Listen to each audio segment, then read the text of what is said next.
Viewer मेरी इस video बनाने का मकसद ये है कि साडे हुकूमत पंजाब से यार रिक्वेस्ट है कि ये जे कमा को रोका वने ताकि यार जिमें मोटर से रिक्शा ड्राइव करें वने साडे को अगू कोई जानवर आ सकता है, कोई ई बंदा आ सकता है जो हादसे का शिकार थी सकता है।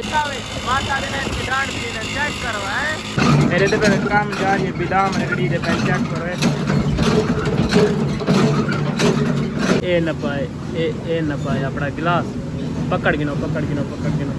बनावनी कोना पक्खर दे विच वल्ला मैं नाम यार पक्खर सिटी दे विच छोटे दा काम है ते वीडियो तो बनावन दा मेरा मकसद है कि यार जेड़े लोग अदन साडे एक्सीडेंट थी ए काम थी ओ थी ए यार ये वीडियो ज़्यादा शेयर करो क्योंकि साडी हुकूमत पाकिस्तान ते वने ते जे लोगों को रोका वने क्योंकि जिमें ये अपना रिस्क का काम करने जिमें बाइक ड्राइव करने यार 100 एक्सीडेंट थी सकता है, 100 मसला मसाइल थी सकता है यार ये जे काम ना कीते करो सारे दोस्तों को मैं अटके साथ ये वीडियो सलाम शेयर करनी है। ये सारे ही वे बिरादरी के लोगों का घोटा बखर का बहुत मशहूर घोटा है इतवा कैसा घोटा पीता है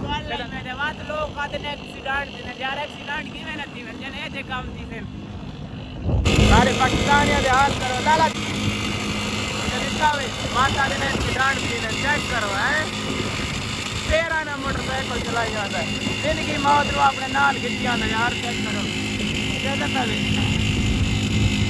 इसके बारे क्या करना चाहते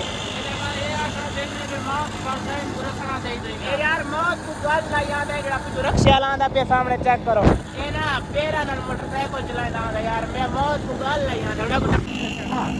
ए ना वीडियो बनाने का मकसद ये है कि साडे हुकूमत पंजाब से यार रिक्वेस्ट है कि ये जे कमा को रोका वने ताकि यार जिमें मोटर से रिक्शा ड्राइव करें वने साडे को अगू कोई जानवर आ सकता है, कोई ई बंदा आ सकता है जो हादसे का शिकार थी सकता है तो एक्सीडेंट थी सकता है इस वजह से लोग आदन यार तकदीर आई खड़ी है साडा एक्सीडेंट थी गए यार जे तुसा ये जे काम करे तो एक्सीडेंट नहीं थी। मैं को कहीं को हर्ट करने वास्ते वीडियो ना बनाना पाया क्योंकि सब मेरी हुकूमत पंजाब की रिक्वेस्ट है एक अपील है यार इस काम को रोका वने ताकि सारी नवी आने वाली नस्ल को फर्क न पवे जेड़ा भी आ बंदा दे दे यार ये चलाई वेंदे मैं ना चलावा वो पैर रख के अपना ऐश नाल अपनी मस्ती दे विच वेंदा पे यार पता नहीं कौन आई मैं तो को नहीं जानता अल्लाह को हिदायत देवे। मैं वीडियो बनाऊँ को ना बस बना ली है भाई ये सारी जी अजकल की आवाम है केड़े कमा ते लगी वही है बत लोग आदन यार तकदीर आई खड़ी तो सारा एक्सीडेंट थी गए कम थी गए जल्द सारे करतूत ही हो जाए तो बस काम तो ही हो जाते होने। अल्लाह हाफिज़ सारे पाकिस्तानियों का।